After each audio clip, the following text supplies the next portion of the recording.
So Ms. Kramer and I are going to be speaking about academic excellence. I mentioned the card here, and I'm going to turn it over to Ms. Kramer, who's going to talk about team. As many middle schools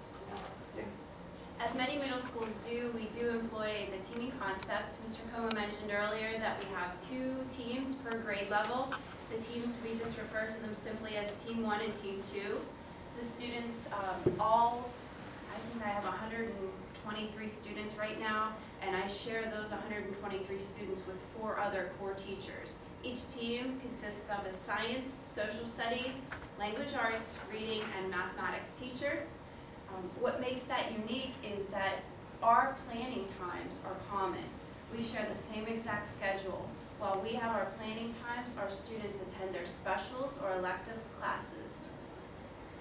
Our principal and our assistant principal, guidance counselor, they schedule meetings with the team once a month. If it's student related, sometimes we can schedule more often if needed.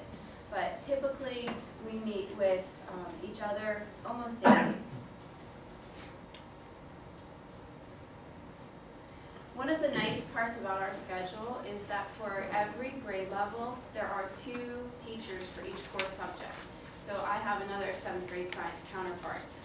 We also share the same schedule. So twice a week, him and I meet.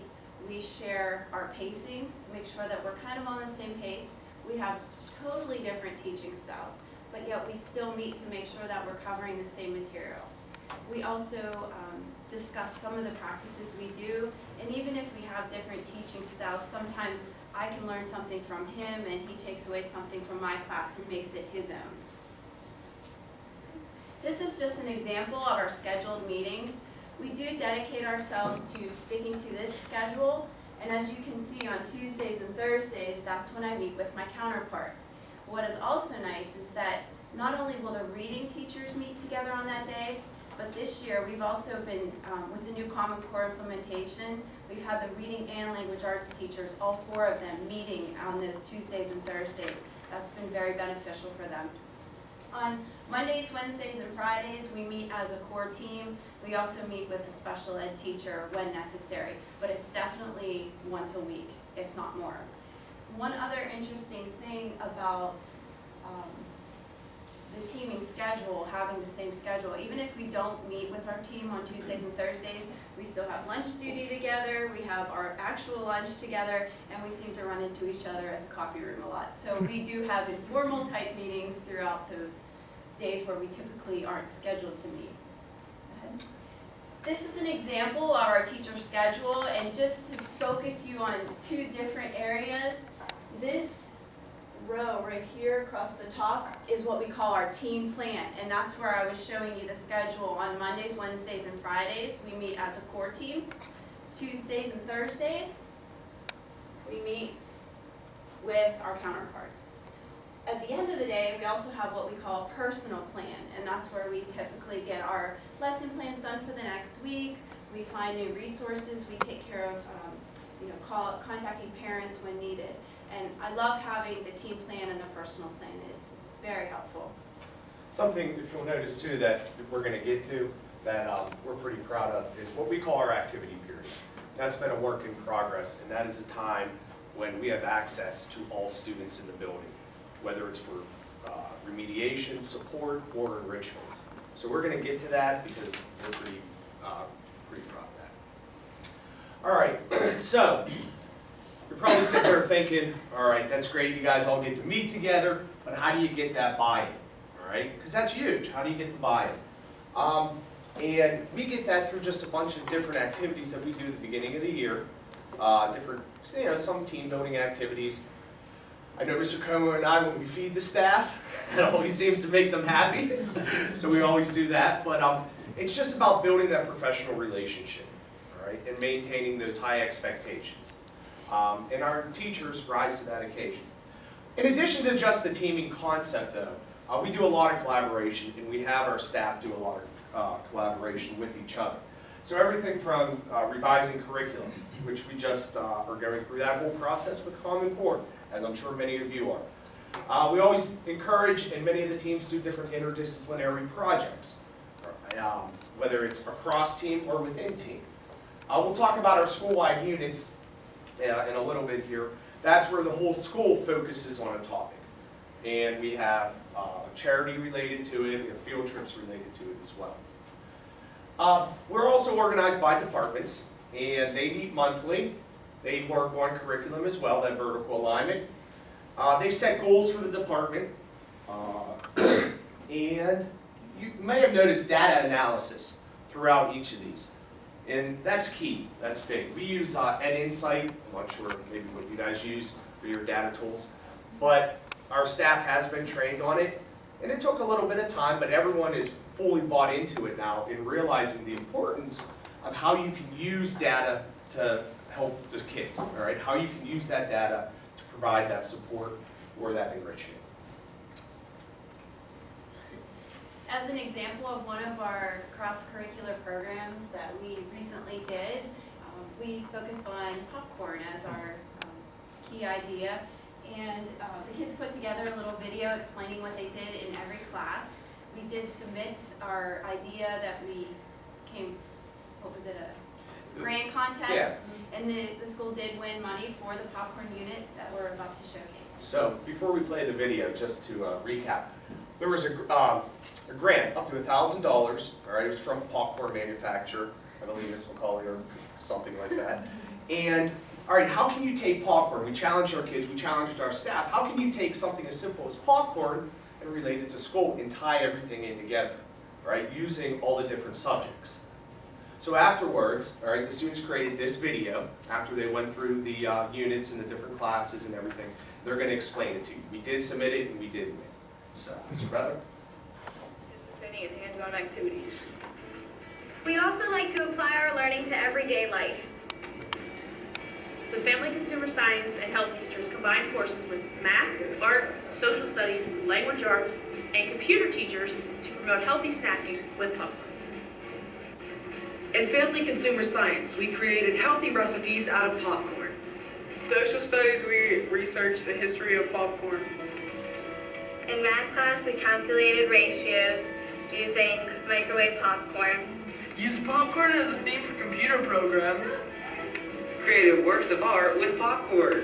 Choreographed a popcorn cheer. And even used popcorn to play review games. So that was just a snippet of the video.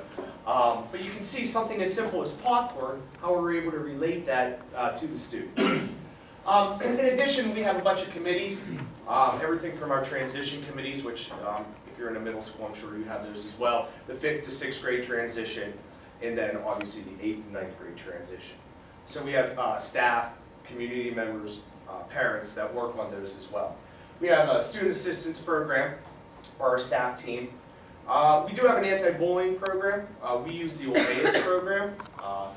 And we have tweaked that kind of to meet our own needs. So when we started it about 3-4 years ago, we followed it by the book, but now it's grown into something more specific to our school and our needs. We have a scheduling committee, data teams, as I said, we've fully bought into the use of data to drive our instruction. Department heads advise the principal. Homework grading committee, in terms of just looking over how much homework should we give. We don't have a set written policy, but we do have teachers that look over that to see, is 5 hours of homework too much? But is 10 minutes too little? So we're in the works with that. As I mentioned, our activity period schedule, our school-wide units, and technology integration committees. So there's a lot going on. There's a lot going on. Most of them, with the committees, they meet after school hours, after 2:30, and we really don't have a problem with people staying late. Staff development. We do follow a professional development calendar based on our district, but we're able to tailor that to our specific needs. We have that freedom to say, what do we need here at our middle school? All right? So we employ the concept of teacher leaders, or teachers teaching teachers. Not necessarily bringing in, a talking head that's just going to, explain something and then you're never going to use it. But have the teachers who know the skills, all right, teach the other teachers. So anything from technology to specific department needs, Common Core, keep saying that, that's huge, obviously. The flipped classroom approach, we're really starting to get into that a lot more. that flipped classroom. We have a couple teachers, Ms. Kramer being one, that really are pushing that concept, so we're excited about that. The wonderful SLOs that are beginning, or at least they start for us next year, they started this year. And just developing that professional learning community. So, Ms. Kramer. I just want to say, in regards to the professional learning community, I know that I don't refer to it as that very often, but as teams, we do support each other, we work together. If one team has a great idea, they share it with the other team. It's not compartmentalized, it's shared across the grade level and vertically through 6th, 7th, and 8th grade. I think that being supportive of each other takes time. It's not, it's different than teachers having ownership of a specific lesson. We do share a lot. And the other thing that's made it interesting in my 10 plus years there is that we've actually had teams switch up. And so, we've had to learn to work with everybody at the same, grade level. So teams aren't always set from year to year. We do mix the teams up. In the example here, the interdisciplinary projects and the units, we do try to involve both teams, but sometimes that just doesn't work. So one team may do an interdisciplinary unit and the other team doesn't. We do hear feedback from students about that. They'll say, oh, team one's doing something fun, can we do that? And we do try to meet their needs. The inquiry projects, the project-based learning, I'm going to bring up a picture here to show you just some of the ideas that we, Sorry about that, there we go. the varied instructional strategies. At the beginning of the year, we have several teachers that administer learning style inventories. We like to make the students aware of what their strengths are and how they learn best. And then we offer all of these different strategies. The one project that I did earlier in the year was we raised rats, and we looked at the difference between feeding a rat a milk diet versus a sugar water diet. And then we were able to correlate that to an adolescent's growth to make it real for the students. That was all done free of charge through it's called PSBR, and it's centered for any Pennsylvania school. It's in the center of the state. We do Socratic seminars, inquiries, many investigations, not only in science, but math, the applied engineering and technology that Mr. Butler offers. We have a wonderful TV studio that you're going to learn about here in a minute, and we also do peer-to-peer help. We have a math group of math students that might stay after school and help other students that are struggling in math. And again, this goes back to the teachers teaching teachers, the teacher leaders. The teachers that know how to do the Socratic seminar will teach maybe those that aren't too sure how to do it. And we found that that works wonders. All right, so our school-wide unit. I mentioned this earlier. This is something that we focus on every year. Usually, Mr. Como and myself will kind of throw some ideas out there. We'll talk to the teachers and the department heads to select a theme for that year.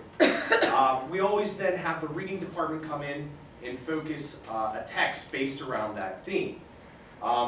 We usually, even though it's a whole year, we choose 1 week in particular where every class is going to focus on that unit.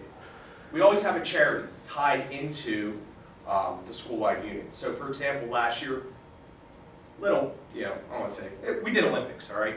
The Winter Olympics. And so our charity was the Special Olympics. We always have grade level field trips based around those units. So last year we're from an Allegheny County Boys Park, little ski and snow tubing area. But every 3 years, because of costs, we have a grade, or I should say not a grade level, a building level trip. So a few years ago, the Civil War was our school-wide unit. We took the entire school, 6th, 7th, and 8th on different days to Gettysburg for the day. And that was great because a lot of those kids, they may never get there, all right? And to actually see that and see that piece of history was pretty amazing. 9/11, on the anniversary of 9/11, we took everyone to the Flight 93 Memorial in Shanksville. Washington, D.C., we did that in a day, all right? We're hoping, all right, some of the teachers don't know this yet, next year to take all the students to Niagara Falls on the American side. So that's still up for debate then. But this is something we're very proud of. So I kind of mentioned this already, but remembering 9/11, the Olympics, 1 year we did Ancestry, We did a CSI. A few years ago, when our city of Pittsburgh turned 150, there was a big celebration, so we did everything about Pittsburgh. And as I mentioned, the Civil War. When you go out to the QR code that it links out to our site where we had all of our evidence for our school-wide visit, it can show you, there's several small clips, video clips that explain more what we did on each of those trips. Especially the Flight 93 was wonderful. We had the park service come out onto the bus and talk to the students in small groups. So that was very cost effective, utilizing their services too.